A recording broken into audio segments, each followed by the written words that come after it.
Ini sepenuhnya waktu yang daripadamu Tuhan. Kau bicara dan memasukkan semua yang kau mau.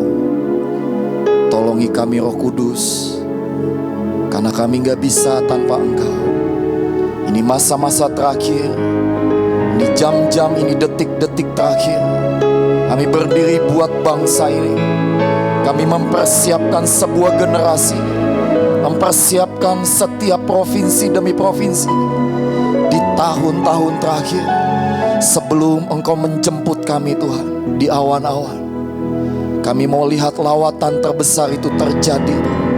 Tidak ada yang menjadi lemah di antara kami, tidak ada yang menjadi takut dan gentar di antara kami, sebab yang bersama kami adalah Engkau sendiri. Terima kasih Bapa. Turunkan pengurapan-Mu Tuhan di tengah-tengah kami. Biar Engkau yang bicara Tuhan. Biar yang dari roh menyambar kepada yang dari roh kami. Terima kasih Tuhan, kami serahkan ke dalam tangan. Demi nama Tuhan Yesus. Semua yang percaya katakan amin. Saya baru punya anak satu dari istri yang satu dan sah. Beberapa hari lalu kita habis, yang dari Mahanai mungkin tahu ya, liburan ala lumba-lumba, ala berang-berang, ala jerapah gitu ya. Kami berusaha libur lah, menikmati ya. Saya pikir endingnya liburan tuh semua bahagia, semua happy. Iya, semua bahagia, semua happy. Tahu saudara apa yang terjadi? 2 hari sebelum malam pergantian tahun baru, anak saya sakit. Sakitnya belum pernah, seingat saya belum pernah ngalamin yang model gitu. Batuk sih udah, pilek ya, itu variasi hidup ya, konon ada yang bilang gitu ya. Dia nelen susah saudara. Nelen susah dan logika kami, saya dan istri saya, ini radang nih. Ternyata gak demam saudara. Nelen susah gak demam, kira-kira apa, saya gak kasih door prize ya hari ini ya. Menurut Bapak Ibu apa ya? Kalau gak apa ya, dikira radang tapi gak radang, gak demam. Saya lihat gak merah. Tahu gak saudara apa? Sariawan di tenggorokan.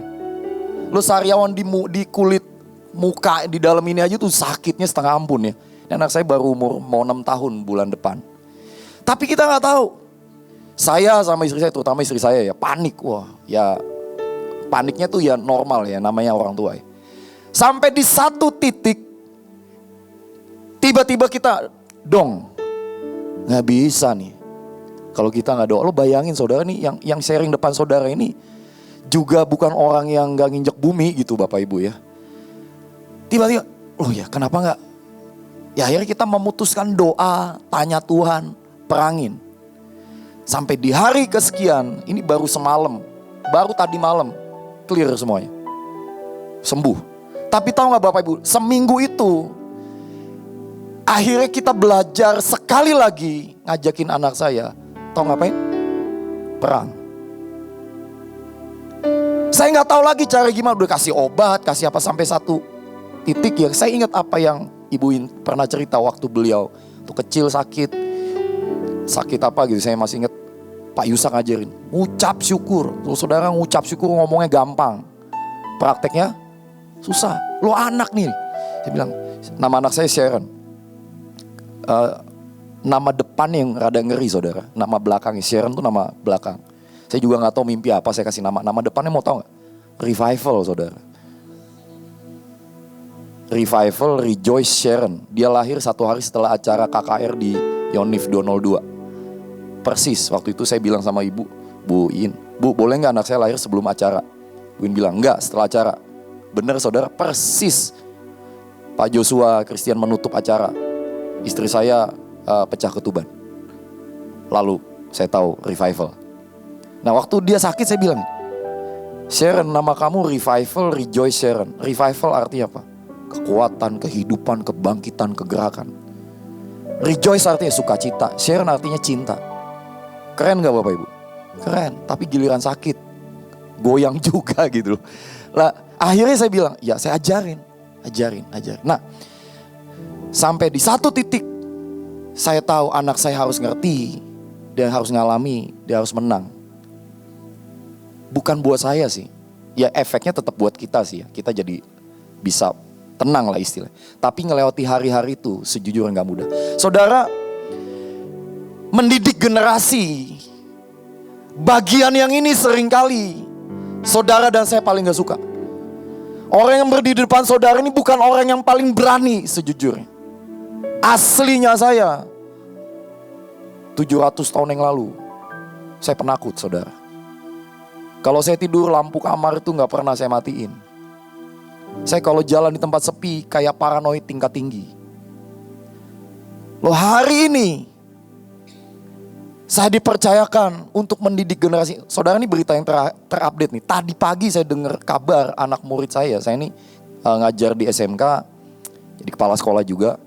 Tiba-tiba ada salah satu wali kelas bilang, ada salah satu murid SMK mau PKL, mau magang nih, keserempet, kecelakaan. Wah, saya bilang ini, Tuhan, ini apa? Apa yang harus saya lakukan? Ya, tiba-tiba Tuhan ingat, lu kan mau ngajar sebuah generasi. Ya, iblis ngincernya itu. Saya bilang sama wali kelasnya, ini standar saudara, standar lah. Nah, saya harap saudara harus melakukan minimal yang ini. Tulis namanya, doain, tumpang tangan. Ya, di Mahanaim ada jurus lain, rendem. Ya mungkin saudara udah tahu ya. Tumen, masukin botol aqua dan sebagainya. Detik saya lakukan itu, tiba-tiba kan saya nanya gimana kondisinya? Iya, lagi ditanya. Itu perang saudara. Dan 5 menit kemudian tiba-tiba dapat kabar, everything's fine. Oke, semuanya sir. Dia anak boleh pulang sama papanya. Saya nggak tahu dan saya nggak berani coba juga. Kalau seandainya saya nggak, ya udah biarin aja. Nggak usah didoain, nggak usah ditumpang tangan, nggak usah tulis namanya, nggak usah diurapin namanya. Saya nggak tahu, nggak berani nyoba juga sih. Pernah nggak Bapak Ibu Saudara ngalamin begini? Ini opening saya nih rada panjang ya. Ini baru opening Bapak Ibu ya. Saya siapin 25 slide. Dan anyway, kalau saudara mau tahu, saya ini bukan orang yang suka pakai PPT. Ya, kalau saya bisa keluarin segini. Ya, saya nggak tahu saya bisa keluarin seberapa banyak. Nah, waktu saudara dan saya ini memutuskan untuk mendidik generasi ini dengan ngajarin mereka perang, ngajarin mereka untuk berdiri, ngajarin mereka, yuk yang kalian hadapi itu bukan darah dan daging. Ada rohnya. Ada spiritnya. Dan kita tahu kita jalani 2 tahun terakhir. Ada spirit ketakutan yang dihembuskan. Saudara, saya ngalamin 2 tahun pandemik, sekolah on off ya. Bapak Ibu ngalamin mungkin anak-anak ya. Ada sampai satu saat kita nanya ke anak-anak, kamu lebih suka masuk sekolah atau di rumah? Lebih suka di rumah saudara. Loh iya, jam tidur semua berubah. Betul? Betul Bapak Ibu? Dan sekarang nih tiba-tiba disuruh masuk semua. Ya. Loh saudara, waktu zaman sebelum pandemik masuk jam 7, anak-anak saya suruh datang 6.50. Lewat jam 7 lewat mereka telat. Itu guru piket udah berjejer ya, tongkat didikan gitu ya. Tahu saudara, hari ini saya bikin masuk jam 9, datang jam 11, biasa aja. Saudara pikir itu apa? Roh. Spirit. Ada sesuatu yang saudara beyond dari yang saudara lihat. Saya gak tahu seberapa Bapak Ibu adalah pemimpin, hamba Tuhan, youth pastor, leader di komunitas, atau even Bapak Ibu adalah orang tua, atau mungkin saya lihat anak-anak muda di sini. Kau dipercayakan melayani anak sekolah minggu, atau mungkin kau bukan pemimpin, tapi one day kelak saudara dipanggil jadi pemimpin. Hari ini, apakah saudara alergi dengan kata berperang? Even Anda di Mahanaim sekalipun, yang bertahun-tahun di Mahanaim, tapi malas perang, bertobat. Saudara, 2022, kita nggak tahu tahun ke depan ini seperti apa. Tapi 2 tahun terakhir, kita lewati hanya karena kita berperang. Hanya karena saya dan saudara berperang, maka kita lewati. Betul? Saudara, saya pengen Bapak Ibu saya nggak tahu berapa banyak dari provinsi. Saya mau Bapak Ibu pulang dan praktekkan ini. Saudara gak sekedar ngoleksi PPT, nyatat khotbah, tapi gak do something. Gak ada gunanya. Bapak Ibu masih ingat berapa minggu lalu di Desember? Ini pembukaan. Ya. Ada gempa terdeteksi 7,5 skala Richter di NTT, perairan NTT. Masih ingat Bapak Ibu? Yang dari NTT ada gak sih? Angkat tangan. Saudara waktu tinggal di situ ketika kejadian itu.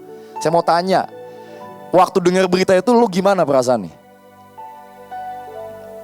Saudara, konon katanya, ini udah dicek, tempat liburan terbaik di Indonesia itu namanya Labuan Bajo. Baru kali ini sepi katanya. Kenapa? Gempa 90 kali sehari. Siapa juga yang mau ke Labuan Bajo gitu. Akhirnya Jawa penuh. Ya saudara datang ke Pulau Jawa, ya kan. Retretnya di Bekasi lagi gitu ya. Nggak di Labuan Bajo gitu ya. Tahu nggak saudara kenapa? Semua gempa kita netralisir di sini. Gaya gitu. Tapi benar. Dan saya mau bilang begini. Hari dimana ketika gempa terjadi, informasi kan tuh langsung set di handphone saya ada aplikasi. Udah lama lah saya download BMKG bla bla bla gitu. Ada gempa sekian berpotensi tsunami. Tahu apa yang kita buat? Langsung semua pasukan kasih tahu, doa tahan tsunami. Saudara pernah nggak mikir begini? Gue nggak mau Coba seluruh pendoa, seluruh pasukan mikirnya sama, nggak mau gitu. Saudara mau lihat resikonya yang terjadi apa? Enggak kan? Sama kan kayak gini. Satu kali misalnya pemimpin saudara ada pernyataan, urapi rumah dengan minyak urapan misalnya. Atau gini, sebelum berangkat urapi kendaraan. Pernah gak Bapak Ibu berpikir ini? Soalnya ada guru di bawah saya yang nanya gitu, Sir, kalau kita gak urapin gimana? Ya lu mau coba? Ya enggak deh, enggak. Ngerti ya? Pernah gak saudara berpikir, kalau saya gak ngurapin apa yang terjadi? Ya mungkin Anda baik-baik saja, bukan karena lu gak ngurapin. Karena ada orang-orang yang tetap memilih berdoa buat saudara, dan lu aman. Cuma masalahnya sampai kapan saudara diluputkan? Ngerti ya? Nah hari ini mendidik generasi, mari mulai dengan, ini bagian terakhir nih. Mari mulai dengan diri kita memutuskan berperang dan menang.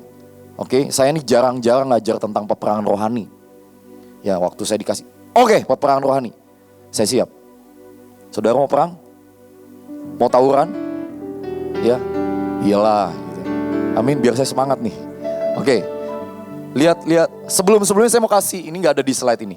Nanti saudara dapat slide-nya, tenang aja, dapat. Ya, saudara mau catat boleh. Foto-foto dilarang. Ya, nggak usah koleksi foto saya seperti kata Eliada tadi.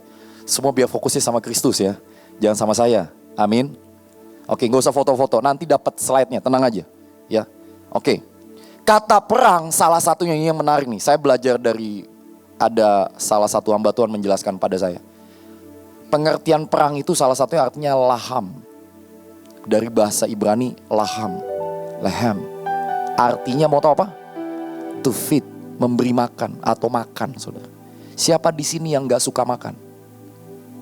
Gak ada toh? Jadi kalau ada yang bilang, saya gak suka perang, lu berhenti makan aja.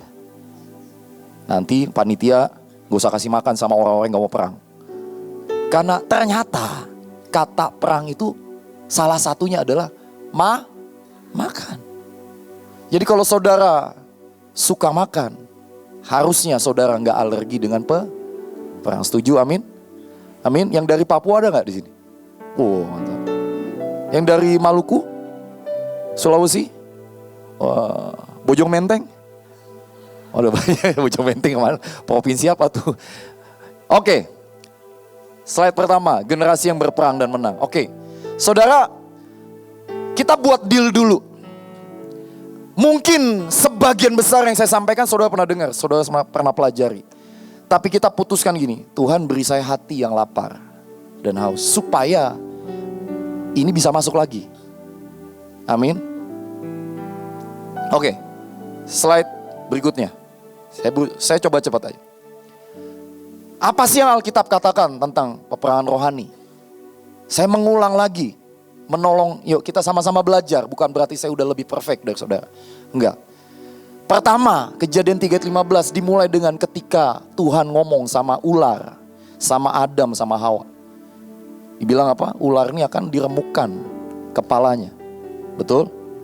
Nah, di perjanjian baru ada ayat yang mungkin Bapak Ibu pernah baca, tapi saya ketemu dan saya cari dan benar ada versi yang terjemahannya lumayan lucu tapi benar. Roma 16 ayat 30 bilang, semoga Allah sumber damai sejahtera menghancurkan iblis di bawah kaki. Kaki siapa? Saudara punya kaki? Coba lihat telapak kakinya. Ada iblis di situ? Kalau belum ada, lo kurang perang. Lo iya lo, iblis itu ada di bawah. Masalahnya seringkali kita ngizinkan dia naik sampai ke kuping. Dan dia bicara semuanya. Padahal kita, ini saya lagi belajar. Apa ya, kalau di Mahanim kan gini, beresin alam bawah sadar kita, betul kan?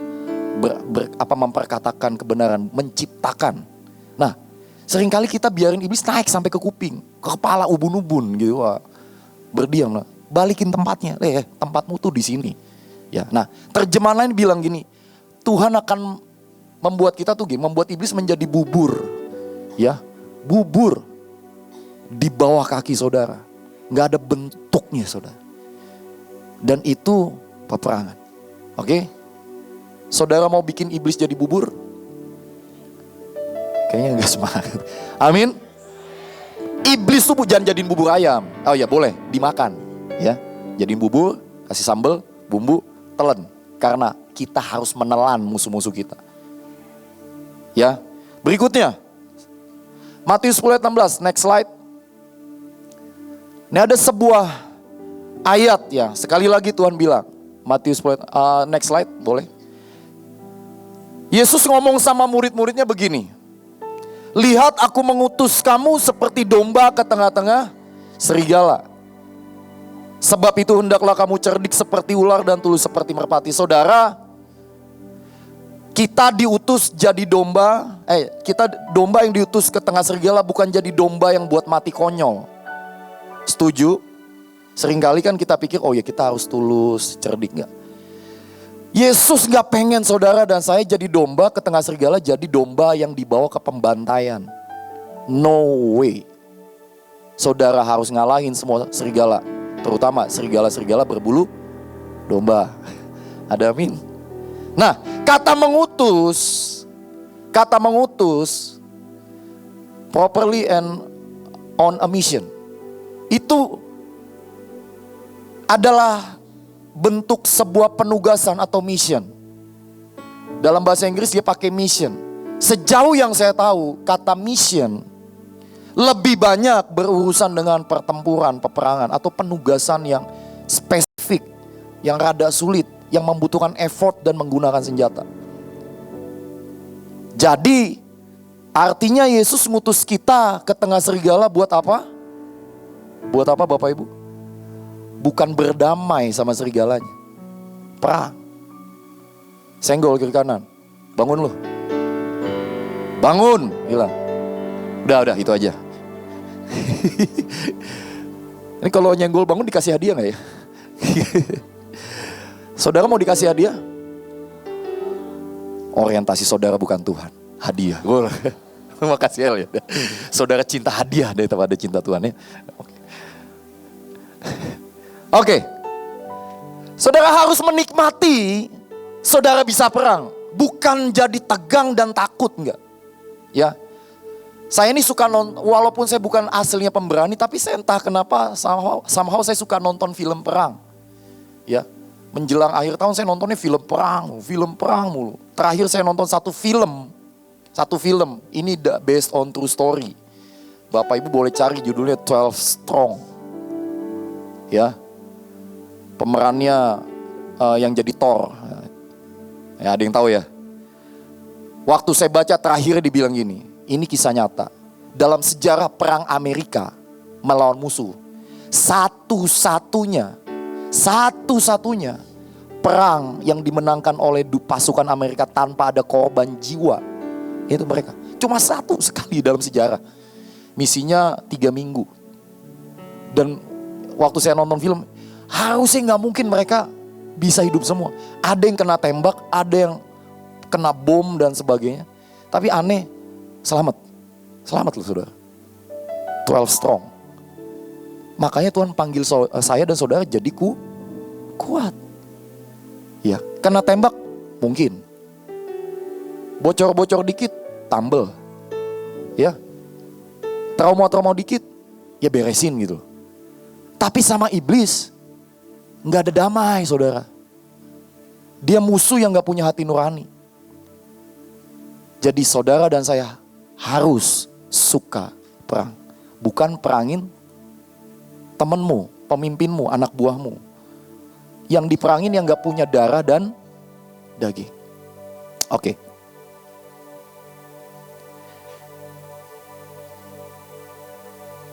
Next slide. Ini saya minta maaf ya Bapak Ibu ya. Kadang karena terlalu muda gitu ya. Kadang-kadang Bapak Ibu bisa nebak umur saya berapa? 20, ya bagus, benar sekali. Oke. Mungkin Bapak Ibu pernah baca ayat ini. Katanya Tuhan yang perang, kita diem aja. Pernah baca? Saya sering baca ini dan itu seperti paradoks sebenarnya. Kalau benar ayat ini, kenapa ada kata diam saja? Nah waktu saya tanya lagi Tuhan, saya banding-bandingkan ya. Terjemahan A, B, dan saya tanya Tuhan, maksudnya diam ini apa? Lalu tiba-tiba saya ketemu versi King James Version, dibilang gini. The Lord shall fight for you and you shall hold your peace.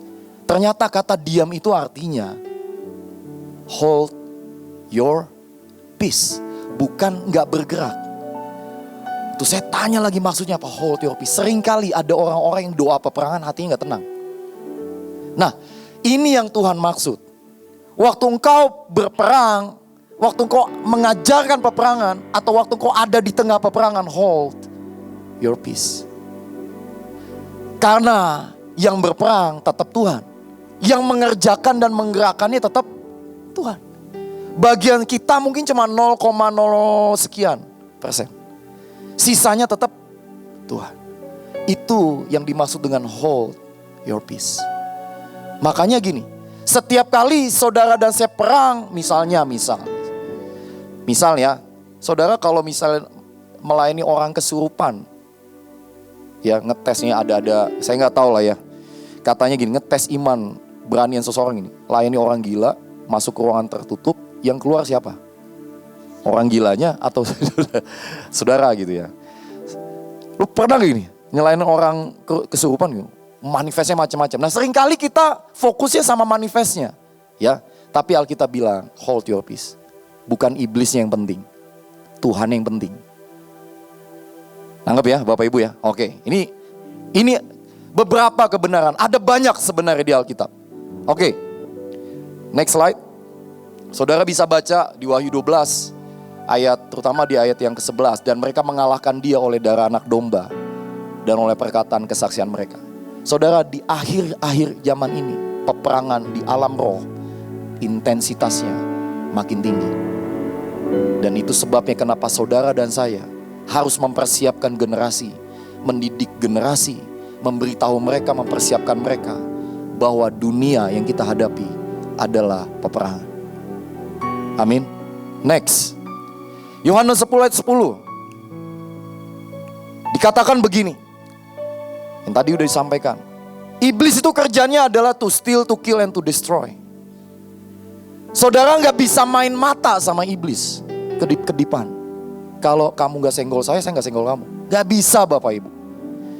Saudara pikir kalau Bapak Ibu gak ngurapin dan iblis, misalnya gini, saudara lagi capek, gak ngurapin rumah, terus iblisnya memaklumi. Enggak saudara. Iblis gak pernah maklumin Bapak Ibu, gak pernah. Dia musuh yang gak punya hati nurani. Jadi Bapak Ibu jangan punya hati nurani buat jangan pakai kasih karunia buat iblis. Jangan pakai favor buat iblis. Seringkali kita kebalik. Ya, buat saudara kita pakai senjata gitu ya. habis-habisin ya, yang tadi bilang bodoh-bodohin ya, kasar-kasarin, nggak kasih pertolongan. Tapi buat iblisnya kita nggak sikat gitu. Seringkali ini yang terbalik saudara. Yang saudara dan saya harus lakukan adalah didik generasimu, beri porsi kasih karunia seperti tadi disampaikan. Tapi buat iblis, jangan kasih porsi kasih karunia.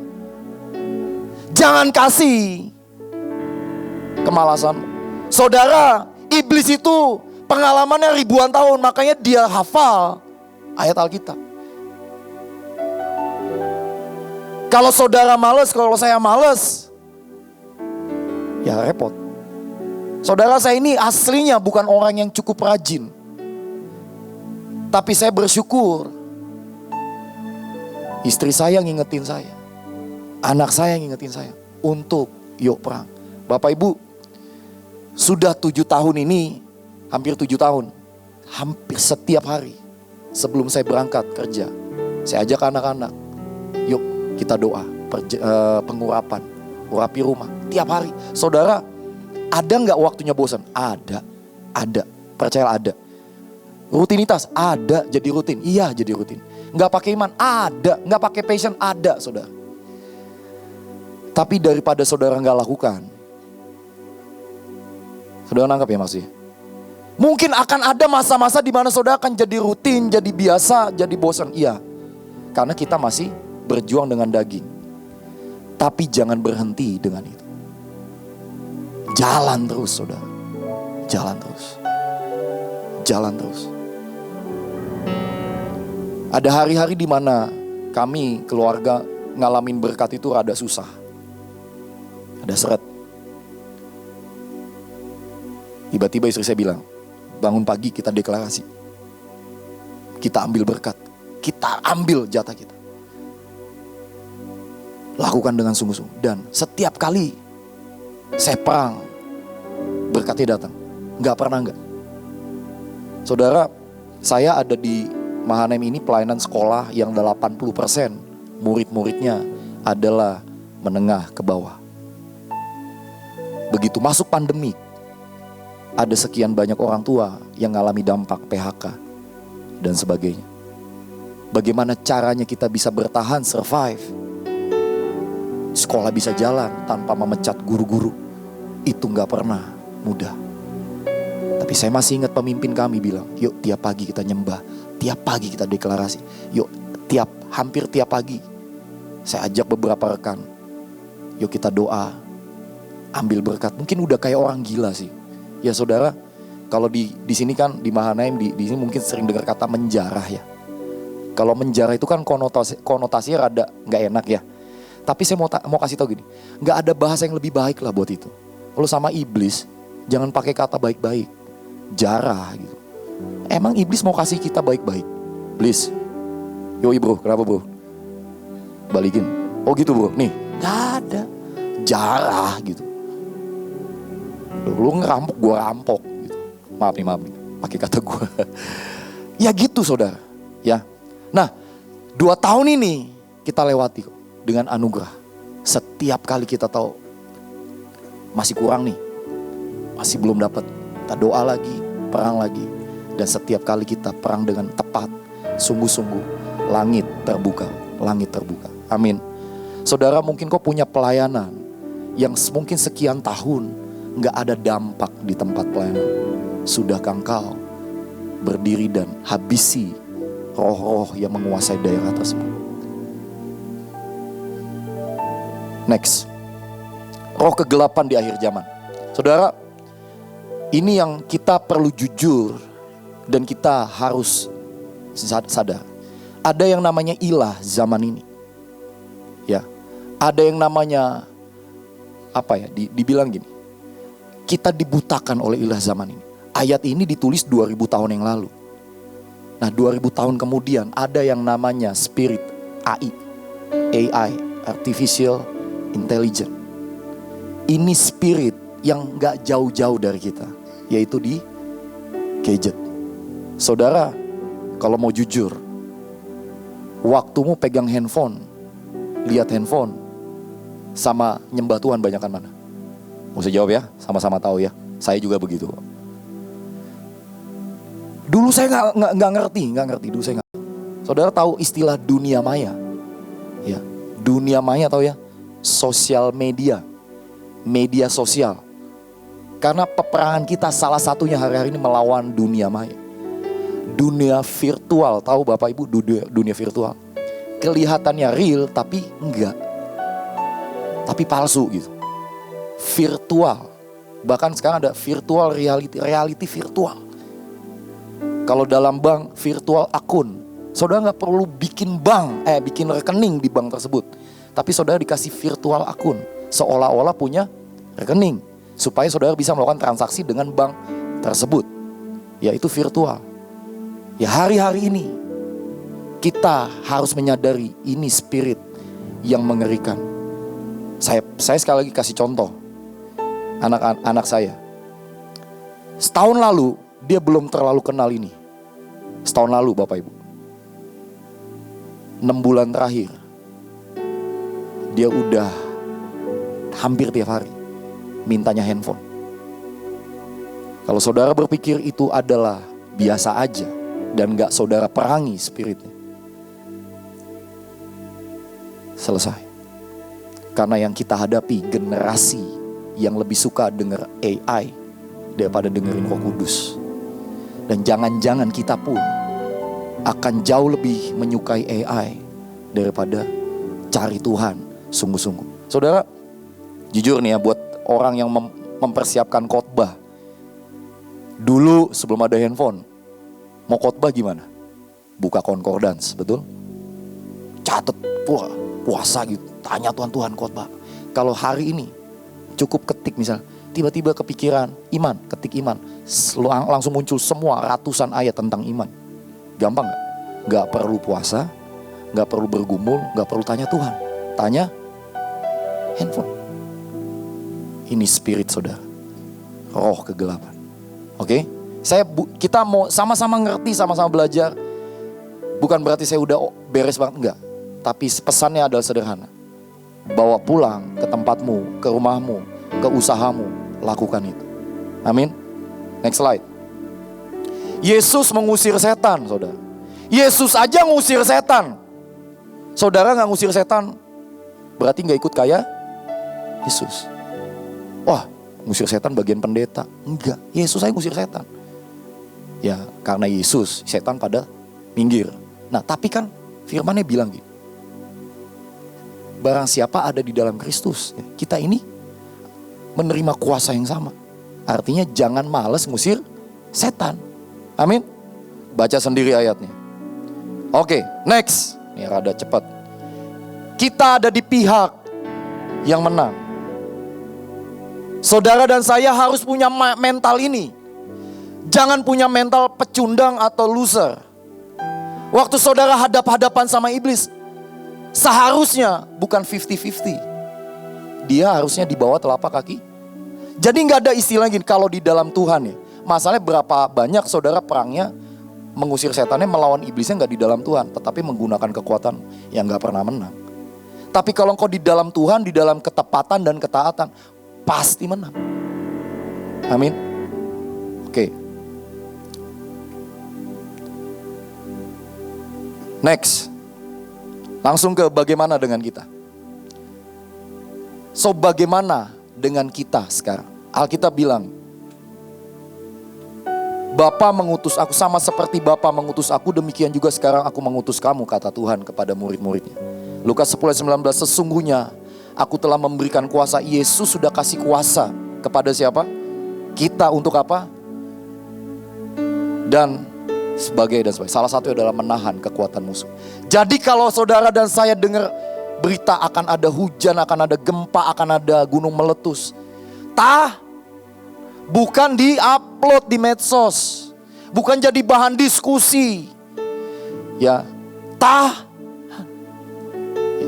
Nah, saya berdoa saudara hari-hari ini, saudara memutuskan berperang, didik lengkapi. Kalau saudara adalah seorang pemimpin di gereja, jemaat, yuk ini waktunya rapatkan barisan. Jangan pernah kasih kelonggaran sama iblis. Tapi mari kita berdiri. Kita nggak tahu Tuhan datang kapan. Udah begitu banyak pernyataan dan sebagainya. Tapi mari lakukan biar kita lewati satu kali lagi tahun 2022 dengan kemenangan. Saudara, ini yang saya mau lakukan. Ini terakhir, saya nggak akan buka semua. Coba buka slide nomor 18. Wah, cepet amat ya. Ya, slide nomor 18. Semungkin beberapa sudah lakukan.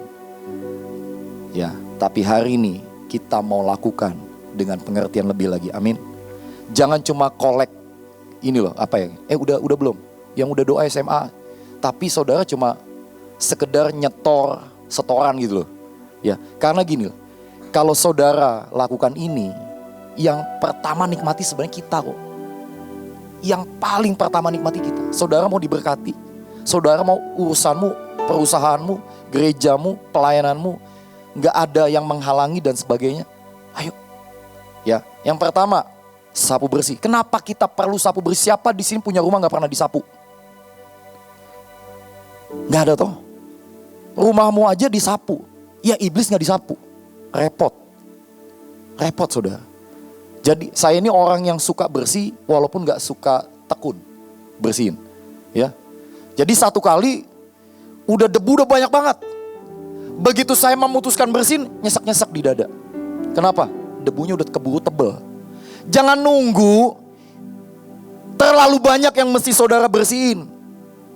Dan kekuatanmu gak cukup kuat. Nah, cicil tiap hari. Ngerti maksudnya? Sapunya tiap hari gitu. Jangan setahun sekali gitu loh. Ikutnya pas malam pergantian tahun baru gitu. Karena pergantian tahun raja-raja berperang. Perangnya cuma setahun sekali. Ya repot saudara. Terus nyalain pemimpin, nyalain Tuhan. Ya enggak ya, lu gak pernah bersih-bersih. Oke? Yang kedua, nanti kita mau sama-sama lakukan ini. Saya minta penari buat tindakan profetiknya dong. Kasih satu lagu, putuskan lagu apa. Yang kedua tuh mengaktifkan malaikat, saudara. Nanti kita baca sama-sama. Saudara dan saya ini punya malaikat, amin. Pernah lihat? Gak pernah kan? Sama, saya juga gak pernah lihat. Sama ya. Tapi berapa kali saya buktikan, setiap kali saya tiba-tiba di momen-momen tertentu gini. Misalnya jalan macet, saya butuh cepet. Saya cuma bergumam, malaikat buka jalan. Entah kenapa tiba-tiba ada yang bukain jalan aja. Itu berkali-kali saudara. Ya, malaikat saya gak punya duit. Tiba-tiba malaikat kirim malaikat dalam bentuk manusia ngasih duit gitu. Oh iya. Dan malaikatnya jangan dianggurin Bapak Ibu. Karena malaikat itu cuma menunggu instruksi dari kita. Dan sangat banyak malaikat. Minimal Bapak Ibu punya 1 atau 2 malaikat pribadi. Malaikat yang membantu Bapak Ibu dan saya menyelesaikan destiny. Ya, kadang-kadang memang saya jadi latah sih. Malaikat bantuin saya ini, malaikat bantuin. Tapi gak apa-apa. Yuk, daripada engkau gak pernah aktifkan. Yang terakhir, A itu ambil. Gak cuma berkat saudara. Ambil yang ilahi. Apa yang Bapak Ibu butuhkan hari-hari ini. Kalau berkat gak usah ditanya lah. Bapak Ibu butuh ide? Butuh. Butuh terobosan? Butuh kreativitas? Butuh hikmat? Butuh kesembuhan? Mau diambil gak? Mau diambil? Butuh terobosan di pelayananmu? Butuh anak? Loh ini serius ini. Butuh jodoh? Ambil yang ilahi.